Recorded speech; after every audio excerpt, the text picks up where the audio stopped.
Hey, Koby, you had talked, about last year and the 27 guys and having a difficulty maybe of being able to get some of these guys because the groundwork hadn't been done previous years. How is that different this year? And do you feel like the groundwork was maybe done a little bit last year to help you get some of these bigger names?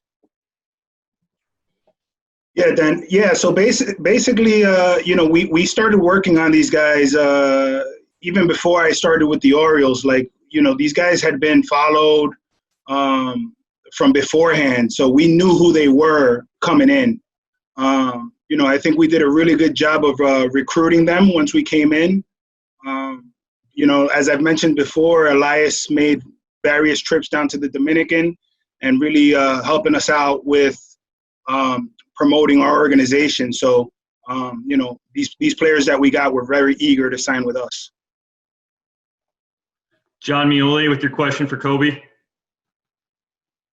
Koby, you guys have done a lot of work in the 2 years since you've been hired. What do you think are the next steps to bringing this organization closer to the top of the list in terms of teams who are willing to spend and invest in these markets? Yeah, I think this year we've kind of shown that we're ready to go all in. Like I've mentioned in the past, year by year it's going to be different. We just got to weigh the market, analyze what's best for the Orioles, and then make a decision. But I think we're ready. We've already put our feet in the fire down here, and we're seeing all the top guys. So we're in a good situation there. Steve Molesky, you're up next. Mike, how critical is international to your overall building of the pipeline you're looking to build? And in terms of the top two signees today that got seven figures, if you would do it, maybe you won't, would you hazard a guess as to where analysts might put them in your top 30? Sure. Well, first of all, I want to credit and praise the work that Koby and his staff did in putting this group together. And it's not just the scouts that put work into forming an international class. There's a lot of work by the player development department that we have in the Dominican Republic. The medical staff plays a big role in this. There's a lot of logistics, people in the front office, Maria Ariano, and a lot of work that goes into this behind the scenes. It's a very difficult thing to put together, and then of course the support that we've gotten from our partnership group and our senior management, and the emphasis on building a Latin American pipeline has been terrific. I think that the importance of the Latin American July 2nd style international scouting has been fueled by the changes we've seen in the game of baseball the last 20 years. Younger players being able to come up and impact the game so immediately because of the quality of player development that's improved across the game, and also the quality of player development in these countries. Now they comprise about a third of the young talent, or the overall talent in Major League Baseball. And I think it's arguably more of the star talent right now, or it's looking that way. So being really good in this market is essential to any team. And we had and really have some catch up to do still, but this class was a gigantic step.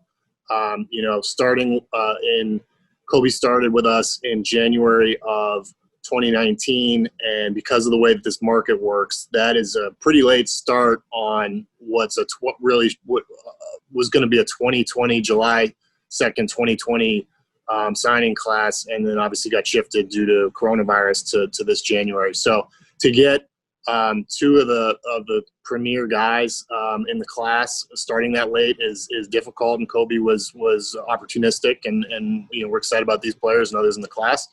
And I do think we've got guys here that immediately enter the conversation for some of our top prospects, and I think it's going to be exciting to see a couple of these guys play well and then rise up the ranks. So big step for us. Rich Dubroff with your question for Koby. Yeah, Koby, what are your plans for this class that was just signed, and for the class of 2019, which didn't get to, which hasn't yet gotten to play? I mean, where are they going to play this year?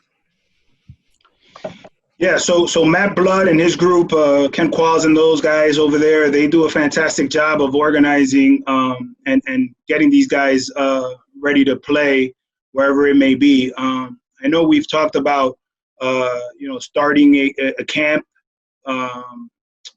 Obviously, with the COVID situation, that's very fluid still.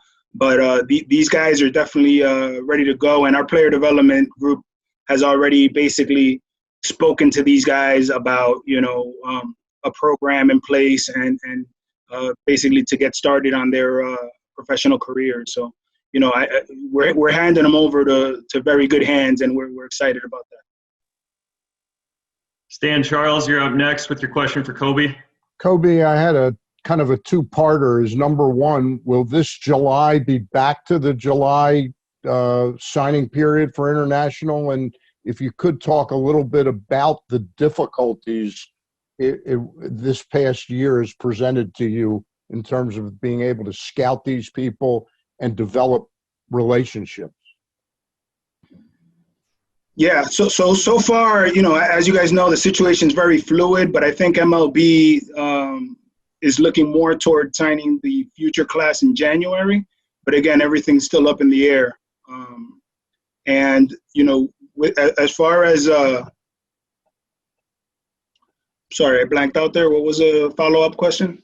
The follow-up question was, I know a lot of this is about relationship building down in the Dominican, Latin America, the problems that the pandemic presented, and just simply shaking hands and getting to know people and seeing players play. Yeah, so basically, again, a lot of the groundwork for this class right here had been done and laid. We've been working on it since back in 2019, right when Mike and I came on board. So it didn't really affect us much on as far as this class. And there was also a moment during the pandemic where we were able to come out and work and scout, although not in the normal conditions. But we were able to do work, and our whole organization from top to bottom, like Mike mentioned, has been involved in everything we do. It's been very collaborative, and we're excited, and we are. Continue to work every day on future classes now. Rocky Bacco with your question for Mike. Mike, jumping topics for a second. Where do things stand with Santander now with his contract? Do you continue to negotiate, or do you just exchange figures and go? And is there much of a gap between the two sides? Yeah, we have a file to go policy that I've been very consistent with since being here. I mean, it hasn't been that long, and so with us not having been able to reach an agreement today with him, which is okay, it's part of the process, this happens, we will be proceeding to arbitration. Joe Trezza, you're up next. Mike, well, I guess this is for Mike and Koby, but was there any anxiety brought about by the pandemic in terms of these signees, given just that there was so much extra time that you had to wait to make them official? And I guess a follow-up from Mike would be, when you got here 2 years ago and you envisioned what the international program would look like in 2 years, are you guys there? And how would you assess that? Yeah, thanks. Yeah, there's been anxiety about everything during this. And, it in this context, it was, it did create some anxiousness with us not being able to get these players into the organization as early as we would like, but we were able to maintain contact with them and their representatives and sort of keep our plans in place. And I think that, we, from the sounds of it, and Koby can speak more to this, these guys have been able to get their work in and we get consistent video from them, and they're these guys can change and improve a lot in a 6-month time period because they're so young. And it's looking like they have, we like the way that these guys are looking, so they're trending in the right direction. So that was reassuring because, it's a period of time that ordinarily they'd be in our development program, and this prevented them from doing that. And I thought that it was going to be, when we came in winter of 2018, 2019, that it was going to be difficult to put together a class with real headliners in 2020. And I think, like I said earlier, this is a tribute to the connections and experience that Koby has, that he found ways to do that with guys that, obviously we like these players with the bonuses that we're giving them, but the industry and the publications for what that's worth, recognize that these are our top players in the class as well. So that's not easy to do. And I think as we go forward here the next couple of years, we'll continue the lack of activity prior will haunt us less and less as we go forward with these classes. All right, next question from Nathan Ruiz for Mike. Go ahead, Nathan. Hey, Mike, back to arbitration real quick. How did the 2020 season, the shortness of it, the format of it, how did that affect kind of the processes as a whole, and also specifically with the two guys you were dealing with today? It's definitely an unknown element, and it seems like across the industry from what we're hearing and seeing, created some extra space for people to maybe not be speaking the exact same language just because of how strange the shortened season was. So I think that was to have been expected, and it's definitely a factor. Dan Connolly, you're up next. Yeah, this is for either Mike or Koby. Obviously, this organization has, kind of traded their international bonus slots in the last few years or whatever. Obviously, you can't do that this year, but it also seems like you guys spent nearly the allotted 5.89 or whatever. Can you give us an idea of how much you ended up spending, how much is left, and whether you think you can be able to use that, if there are some trickle guys in the next couple months?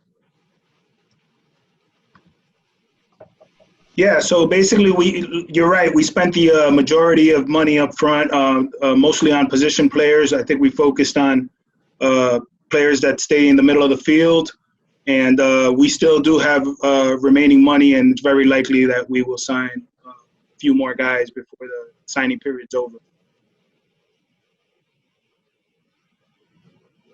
Next question from Steve Molesky for Koby. Go ahead, Steve. So, Koby, what happens to these guys now over the next few weeks and months, and would the plan be that all 17 would eventually this summer be playing in the DSL?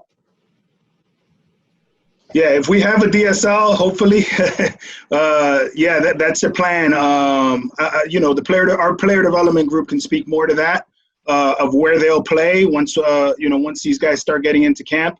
But they'll all definitely be taken care of, and Felipe Rojas Jr. is already on board with these guys, knows who they are. Again, it's been a collaborative issue, and everybody knows these players. They know who they are, and I guess once they get into camp, we'll figure out, our player development will figure out what's best for the player. Time for a couple more questions. Stan Charles for Mike. Go ahead. Hey, Mike, Koby sort of answered my question when he alluded to the fact that by design you only signed 2 pitchers. Is that because of the depth of pitching in the organization right now, or is that sort of just the way you saw the map of who you could sign and who you wanted to sign? I think that part of that maybe was just random. Another part of it is that these players are so young, and pitchers have a much stronger tendency to evolve late in life, and teams overall, I think, are less oriented towards signing 16-year-old pitchers on the signing date, whereas the premium positional talent, it's a much more stable evaluation when you're watching them when they're 13, 14, 15 years old, and even those guys change a lot too.